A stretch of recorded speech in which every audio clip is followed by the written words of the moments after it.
نحمده ونصلي على رسوله الكريم أما بعد فأعوذ بالله من الشيطان الرجيم بسم الله الرحمن الرحيم يا بني إسرائيل اذكروا نعمتي التي أنعمت عليكم وأوفوا بعهدي أوف بعهدكم وإياي فارهبون۔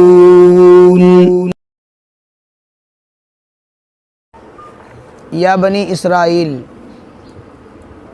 اے بنی اسرائیل، بنی معنی اولاد، اسرائیل یہ حضرت یعقوب علیہ السلام کا لقب ہے۔ حضرت یعقوب علیہ السلام کا یہ لقب ہے۔ اسرائیل کا معنی ہے عبداللہ، اللہ کا بندہ۔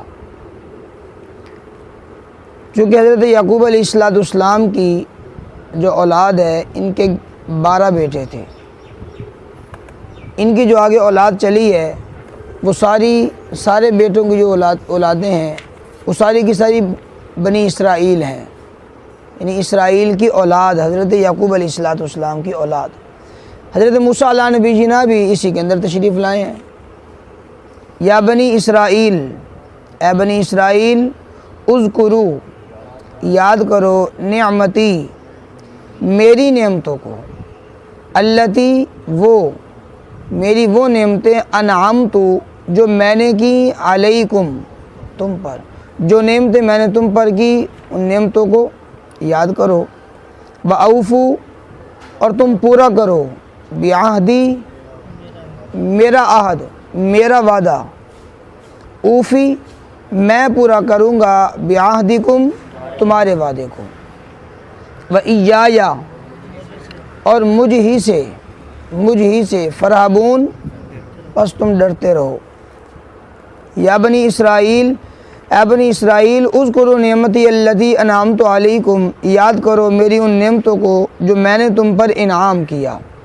وَأَوْفُوا بِعَہْدِی أُوفِ بِعَہْدِکم، اور تم میرے وعدے کو پورا کرو، میں تمہارے وعدے کو پورا کروں گا۔ وَإِيَّایَ فَارْہَبُونَ، مجھ سے ہی ڈرو۔ اللہ کریم جل شانہ نے بنی اسرائیل پر جو نعمت کی کہ رب کائنات نے بنی اسرائیل کے اندر اپنے برگزیدہ انبیاء علیہم الصلوات و تسلیمات کو بھیجا، اور اللہ کریم جل شانہ نے انہیں کتاب بھی عطا فرمائی، اور رب العالمین نے ان پر یہ بھی نعمتیں فرمائی ہیں کہ یہ فرعونیوں کے اور فرعون کے یہ غلام تھے بنی اسرائیل۔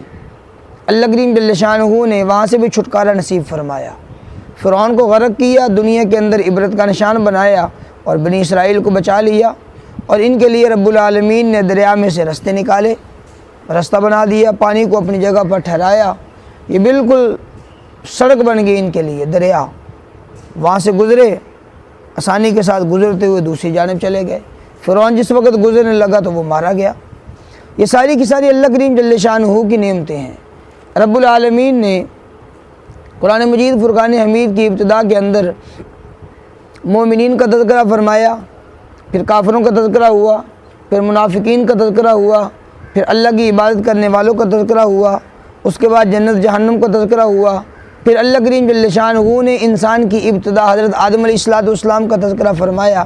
تو حضرت آدم علیہ السلام کے تذکرہ فرمانے کے بعد اب یہاں سے لے کر یا بنی اسرائیل اذکروا سے لے کر اس پارے کے آخر تک اللہ کریم نے بنی اسرائیل کو انہی کے واقعات کو بیان فرمایا۔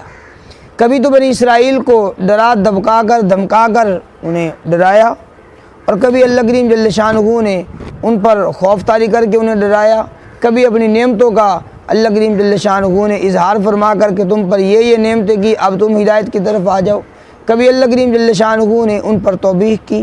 جتنی بھی یہ باتیں تھیں رب العالمین نے ان کو سمجھانے کے لیے کبھی ڈرایا، کبھی دھمکایا، کبھی نعمتوں کا اظہار فرمایا، اور کبھی جو ان پر احسانات کیے کبھی انہیں گنوایا، صرف اور صرف اس لیے کہ کسی چیز کو مان کر یہ ہدایت پر آ جائیں۔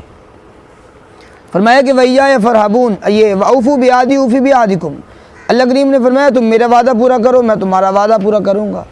اللہ کا وعدہ پورا کرنا یہ ہے کہ تم نے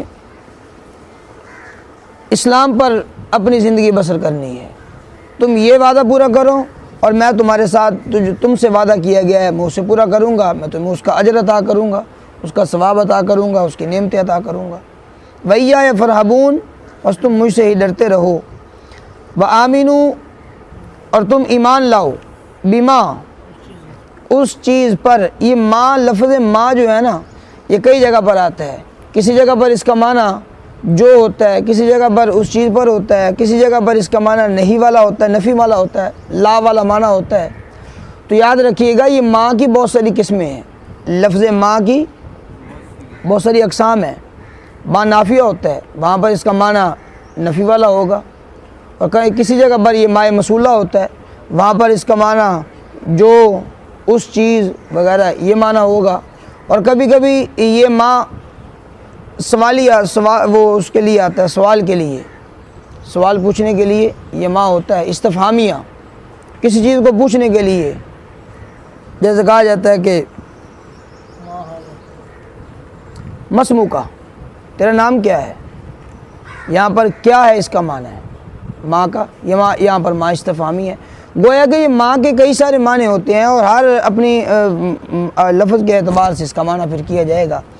وَآمِنُوا، تم ایمان لے کر رہو، بما انزلت، اس چیز پر جو میں نے نازل کیا، وہ کیا ہے؟ قرآن پاک ہے۔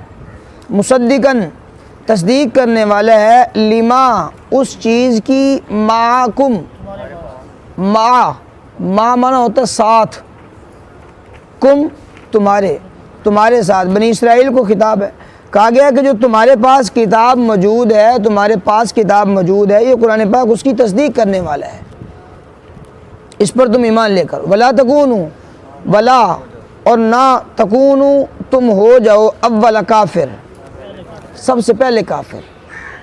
ولا تشتروا، اور نہ تم بیچو، بآیاتی، آیات کے بدلے میں، ثمنا قلیلا، تھوڑے سے پیسے، تھوڑے سے سمن نہ لو۔ وَإِيَّايَ، اور مجھ سے ہی، فَاتَّقُونَ، تم ڈرتے رہو۔ وَآمِنُوا بِمَا أَنزَلْتُ، اور تم ایمان لے کر رہو اس چیز پر کہ جو میں نے نازل کیا، مصدقاً، وہ تصدیق کرنے والا ہے، لما معکم، اس چیز کی جو تمہارے پاس ہے۔ وَلَا تَكُونُوا أَوَّلَ کافر، سب سے پہلے کافر نہ ہو جاؤ۔ وَلَا تَشْتَرُوا بِآیَاتِي ثَمَنًا قَلِيلًا، اور تم نہ بیچو میری آیات کے بدلے میں ثمن قلیل، تھوڑے پیسے نہ وصول کرو، تھوڑے پیسے نہ لو یہ میری آیات کے بدلے میں۔ اب دیکھیے فرمایا سب سے پہلے قرآن پاک کے متعلق فرمایا کہ اس پر ایمان لاؤ۔ یہ قرآن پاک وہ ہے کہ جو تمہاری کتابوں کی تصدیق کرتا ہے۔ قرآن پاک نے تورات کی بھی تصدیق کی ہے، قرآن پاک نے انجیل کی بھی تصدیق کی ہے، قرآن پاک نے زبور کی بھی تصدیق کی ہے کہ زبور بھی اللہ کی سچی کلام ہے، سچی کتاب ہے، تورات بھی، انجیل بھی۔ اور فرمایا کہ وَلَا تَكُونُوا أَوَّلَ کافر، سب سے پہلے تم کافر نہ بنو۔ اس کا معنی یہ ہے کہ یہ یہودیوں کو بالخصوص خطاب ہے کہ تمہیں اس بات کا علم ہے کہ اللہ کریم جل شانہ نے آقا کریم علیہ السلام کو برحق نبی بنا کر کے بھیجا۔ تمہیں اس بات کا ادراک ہے، تم نے پڑھ رکھا ہے تورات کے اندر بھی، انجیل کے اندر، زبور کے اندر بھی تم نے سب کچھ پڑھ رکھا ہے کہ اللہ کا ایک نبی آنے والا ہے، نبی آخر الزماں حضور پر نور جناب رسول اللہ صلی اللہ تعالیٰ علیہ وسلم تشریف لانے والے ہیں، سب سے آخر میں تشریف لائیں گے۔ تمہیں اس بات کا پورا علم ہے، ادراک ہے، اس کے باوجود بھی اگر تم انکار کرو گے تو سب سے پہلے کافر ہو جاؤ گے۔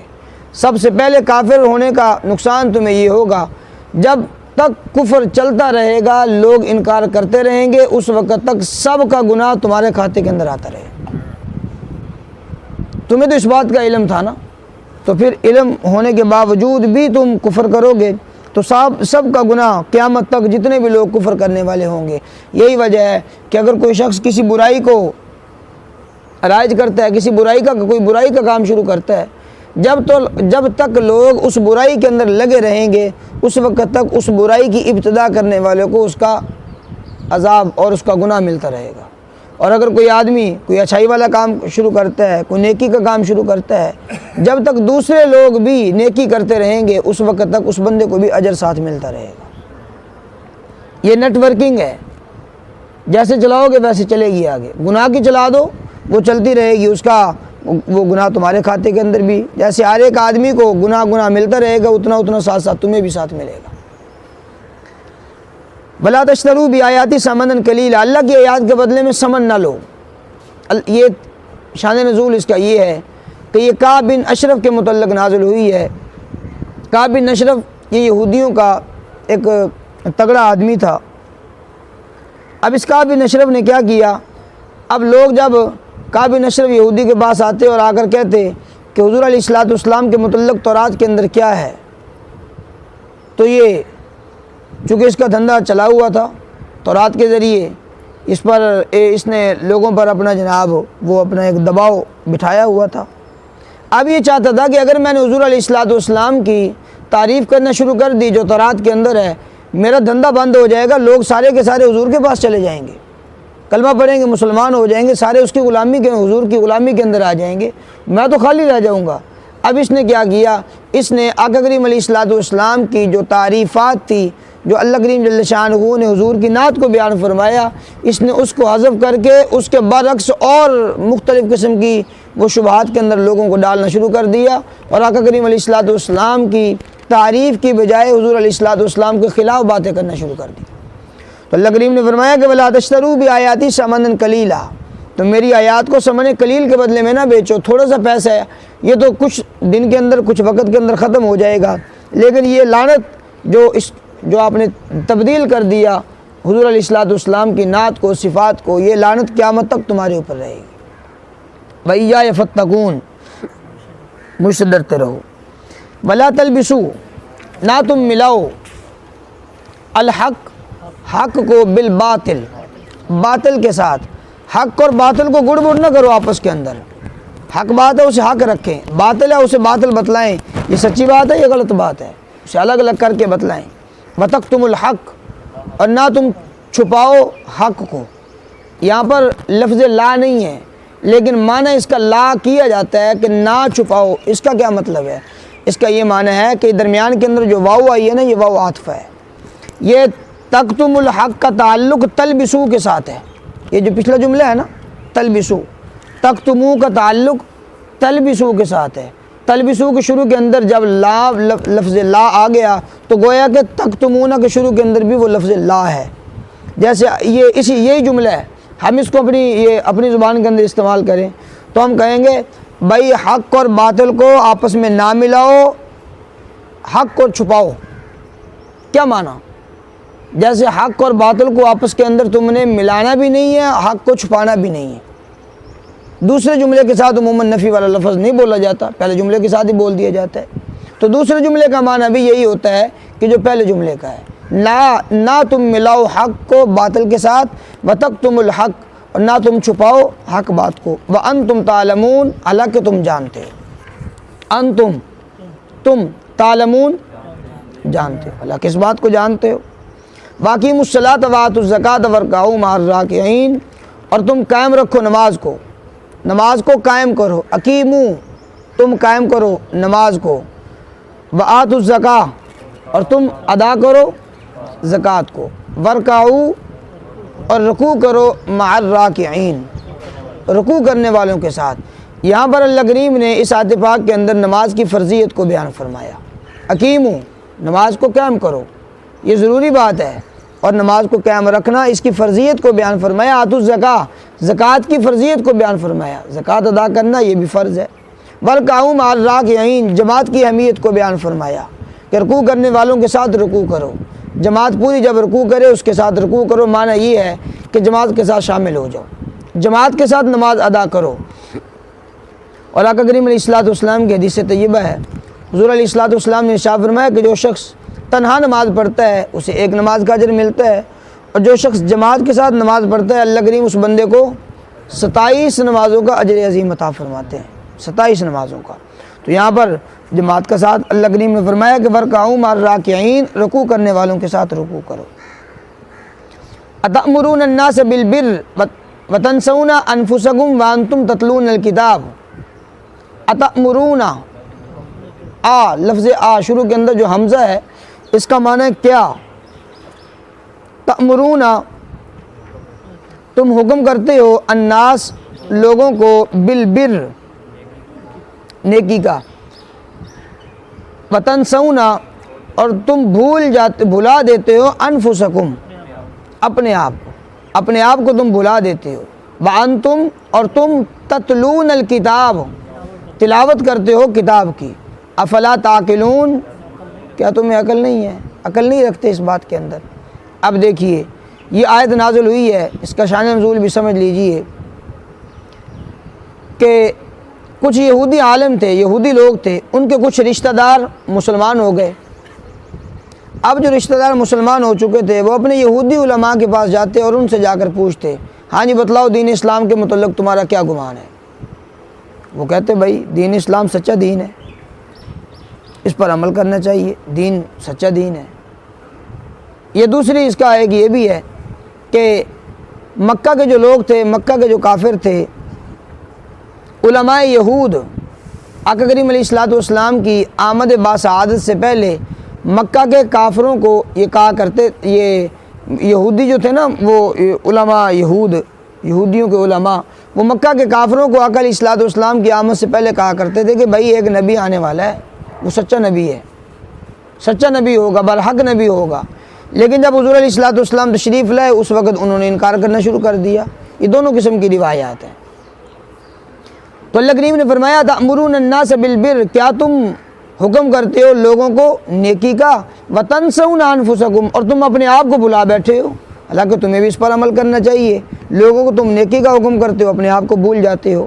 وانتم تتلون الکتاب، حالانکہ تم تلاوت کرتے ہو کتاب کی تم نے تلاوت کر رکھی ہے، تورات کی تم نے تلاوت کر رکھی ہے، اسے پڑھ رکھا ہے، اور تمہیں دین اسلام کے متعلق پتہ ہے کہ یہ سچا دین ہے، اس کے باوجود بھی تم اپنے آپ کو بلاتے ہو۔ افلا تعقلون، کیا تم عقل و شعور نہیں رکھتے؟